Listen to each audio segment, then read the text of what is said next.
ہندوستان میں جب ہندوستان کے پولیس آفیسر یا ہندوستان کا میڈیا جب مجھ سے کہتا ہے کہ یہ قرآن میں کتنی لڑنے کے آئے تھے، کتنی جھگڑنے کے آئے تھے، تو میں ان سے کہتا ہوں آپ اگر مہابھارت پڑھیں گے، مہابھارت میں کئی گنا زیادہ شلوک اور منترا ہے لڑنے اور جھگڑنے کے، قرآن کے تو کئی گنا زیادہ ہے۔ آپ قرآن اور مہابھارت کا مطالعہ کریں گے تو مہابھارت میں کئی گنا زیادہ لڑنے اور جھگڑنے کے منترا اور شلوک ہے۔ تو ہندو مجھ سے کہتا ہے لیکن ذاکر یہ تو حق اور باطل کے درمیان لڑائی ہے، تو میں کہتا ہوں قرآن میں بھی حق اور باطل کے درمیان لڑائی ہے۔ تو ہندو مجھ سے کہتا ہے اگر یہ بات ہے تو ہمیں قرآن سے کوئی گلا شکوا نہیں۔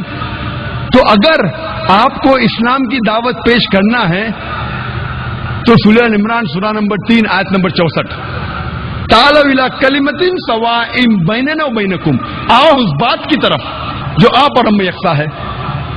آپ جب ان کی مذہبی کتابوں کا مطالعہ کریں گے فوراً وہ اسلام کو اور اچھے طریقے سے سمجھیں گے۔ اور میں مثال دیتا ہوں کہ سب سے زیادہ پڑھی جانے والی کتاب ہندو مذہب میں بھگوت گیتا۔ بھگوت گیتا میں لکھا ہے ادھیائے نمبر 1 میں chapter number 1 verse number 43 to 46 میں جب ارجن کہتے ہیں شری کرشن سے، بھگوت گیتا ایک مشورہ ہے شری کرشن جو ارجن کو دے رہے ہیں میدان جنگ میں۔ تو بھگوت گیتا میں لکھا ہے ادھیائے 1 میں ورس نمبر 43 to 46 میں ارجن میدان جنگ میں اپنے ہتھیار کو زمین پہ رکھ دیتے ہیں اور شری کرشن سے کہتے ہیں میں نہتا مرنا پسند کروں گا بنسبت میرے رشتہ دار سے لڑوں۔ لڑائی تھی پانڈو اور کورو کے بیچ، جو رشتہ دار تھے، جو کزن تھے۔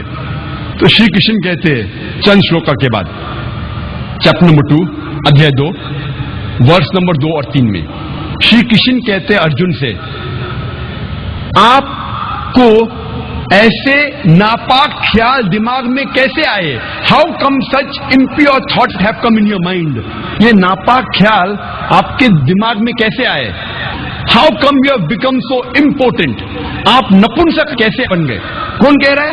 شری کرشن کہہ رہے ہیں ارجن سے۔ اور بھگوت گیتا چیپٹر نمبر 2 ادھیائے 2 ورس نمبر 31 to 33 میں شری کرشن کہتے ہیں ارجن سے کہ شتریا کا دھرم ہے لڑنا، بھاگیوان ہے وہ شتریا جس کو موقع ملتا ہے لڑنے کے لیے۔ اگر میں ان شلوکا اور منترا کا حوالہ دے کے یہ کہوں کہ بھگوت گیتا میں آپ کے بھگوان کہہ رہے ہیں کہ اپنے رشتہ دار کا قتل کرو، تو یہ شیطانی حرکت ہوں گی۔ پس منظر پڑھیں گے تو پتہ لگتا ہے شری کرشن کہہ رہے ارجن سے کہ باطل کے خلاف آپ کو لڑنا چاہیے، چاہے وہ آپ کے رشتہ دار ہو۔ اگر آپ حق پہ ہے باطل کے خلاف لڑنا چاہیے، یہ پس منظر ہے۔ صرف میں یہ کہوں کہ آپ کے بھگوان شری کرشن ارجن سے کہہ رہے ہیں کہ اپنے رشتہ داروں کا قتل کرو، تو یہ شیطانی حرکت ہے، آؤٹ آف کانٹیکسٹ ہے۔ کانٹیکسٹ میں کہہ رہے ہیں کہ باطل کے خلاف لڑو، اور یہ قرآن میں بھی کہا گیا ہے سورہ نساء میں سورہ نمبر 4 آیت نمبر 135 میں یا ایھا الذین آمنوا، اے مومنو stand out for justice as witness to اللہ سبحانہ و تعالیٰ، حق کے لیے کھڑے رہو، شہادت دو اللہ کے لیے، چاہے وہ آپ کے خلاف ہو، چاہے آپ کے رشتہ دار کے خلاف ہو، چاہے آپ کے والد یا والدہ کے خلاف ہو، چاہے امیر یا غریب، اللہ سبحانہ و تعالی حق کے ساتھ ہے۔ اور کئی بار میڈیا میں ایک حدیث کو اکثر اچھالا جاتا ہے جہاد کے معاملے میں، وہ صحیح بخاری کی حدیث ہے، جلد نمبر 4 کتاب الجہاد چیپٹر نمبر 2 حدیث نمبر 46۔ اس میں لکھا ہے ابو ہریرہ رضی اللہ عنہ فرماتے ہیں کہ اللہ کے رسول فرماتے ہیں کہ مجاہد ایک ایسا انسان ہے جو لگاتار نماز پڑھ رہا ہے اور لگاتار روزہ رکھ رہا ہے، اور جب ایک مجاہد میدان جنگ میں جاتا ہے اور اگر اس کا انتقال ہوتا ہے تو وہ انشاءاللہ جنت میں جائے گا. لیکن اگر وہ جیت کے واپس آتا ہے تو اسے اس دنیا کی دولت ملتی ہے. اکثر یہ حدیث کو لے کے لوگ اسلام کو بدنام کرتے. مجاہد جہاد کرو جنت میں جاؤ. بھگوت گیتا جب پڑھتے ہیں، بھگوت گیتا میں لکھا ہے chapter number 2 shloka number 37 verse number 37، Shri Krishna کہتے ارجن سے کہ آپ میدان جنگ میں جاؤ، اگر آپ مر جائیں گے تو آپ سورگ میں جائیں گے، اگر آپ جیت کے واپس آئیں گے تو آپ کو اس دنیا کی دولت ملیں گی. ہو بہو جو صحیح بخاری میں لکھا ہے وہی لکھا ہے بھگوت گیتا میں. تو میں کہتا ہوں ہندوؤں سے آپ اپنی کتاب کا مطالعہ کرو، انشاءاللہ آپ اسلام اور اچھے سے سمجھ پائیں گے. اسی لیے میں کہتا ہوں دا ماسٹر کی فور دعویٰ، سارے تالوں کو کھولنے والی چابی دعوتی میدان میں، تعالوا الی کلمۃ سواء بیننا و بینکم، آؤ اس بات کی طرف جو آپ اور ہم میں یکساں ہے. چوتھی اسٹریٹجی جو میڈیا اکثر استعمال کرتی ہے وہ ہے کہ کئی چیزیں کہتی ہے اسلام کے بارے میں جو اسلام میں موجود ہی نہیں ہیں. مثال کے طور پہ اسلام اور سائنس میں ہمیشہ اختلاف ہے. بالکل غلط بات ہے.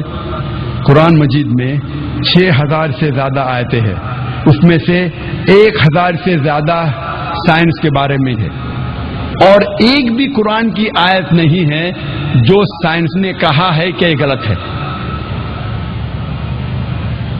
میڈیا کہتی ہے کہ اسلام میں خواتین کے حقوق نہیں ہیں، خواتین کو اسلام میں دبایا جاتا ہے، خواتین کو جنت ملتی ہی نہیں اسلام میں.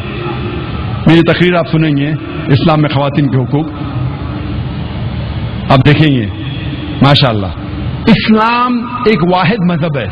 محمد صلی اللہ علیہ وسلم نے جتنے خواتین کو حقوق دیے ہیں قرآن اور حدیث میں کوئی بھی مذہب نہیں دیتا، یہاں تک کہ مغربی تہذیب بھی نہیں دیتی. تو اکثر کئی بار میڈیا ایسی چیزیں فرماتی ہے اسلام کے بارے میں جو اسلام میں موجود ہی نہیں ہے. پانچویں اسٹریٹجی جو میڈیا اکثر استعمال کرتی ہے وہ کئی چیزیں اسلام کی لیتی ہے جو صحیح ہے، لیکن کہتی ہے کہ ان چیزوں کے وجہ سے انسانیت میں کئی مشکلات ہے. اسلام کی تعلیمات کو لیتی ہے اور کہتی ہے ان تعلیمات کی وجہ سے انسانیت میں کئی مشکلات ہے. There are problems in human kind. لیکن جب ہم تحقیق کرتے ہیں جو تعلیمات وہ کہتے انسانیت کے لیے پرابلم ہے وہ صحیح میں انسانیت کے لیے حل ہے. اور لاسٹ ایئر جب کانفرنس ہوا تھا انگریزی میں، میرے آخری نشست کا موضوع تھا کیا اسلام انسانیت کا حل ہے. میں پھر سے پوری تقریر دہرانا نہیں چاہتا، 3 یا 4 مثال دوں گا اس تقریر میں. مثال کے طور پہ میڈیا اکثر کہتی ہے کہ مسلمز آر فنڈامنٹلسٹ، مسلم بنیاد پرست ہے، مسلمز آر ایکسٹریمسٹ، مسلمز شدت پسند ہے، مسلمز آر ٹیررسٹ، مسلمز دہشت گرد ہے، مسلمز آر انٹالرنٹ. یہ اسلام جو مذہب ہے دوسرے خیالات کو برداشت نہیں کرتا. اکثر میڈیا کہتی ہے مسلمز آر فنڈامنٹلسٹ، مسلمان بنیاد پرست ہے. بنیاد پرست کی کیا معنی ہے؟ بنیاد پرست کی معنی ہے کہ اگر کوئی انسان کوئی بنیادی باتوں پہ عمل کرتا ہے اسے کہتے ہیں بنیاد پرست. مثال کے طور پہ اگر ایک میتھمیٹیشین کو اچھا میتھمیٹیشین بننا ہے اس کے لیے فرض ہے کہ وہ میتھمیٹکس کی بنیادی باتوں کو جانے اور اس کے اوپر عمل کرے. جب تک وہ میتھمیٹکس کے میدان میں بنیاد پرست نہیں ہے تب تک وہ اچھا میتھمیٹیشین بن ہی نہیں سکتا. اگر کوئی شخص کو اچھا سائنٹسٹ بننا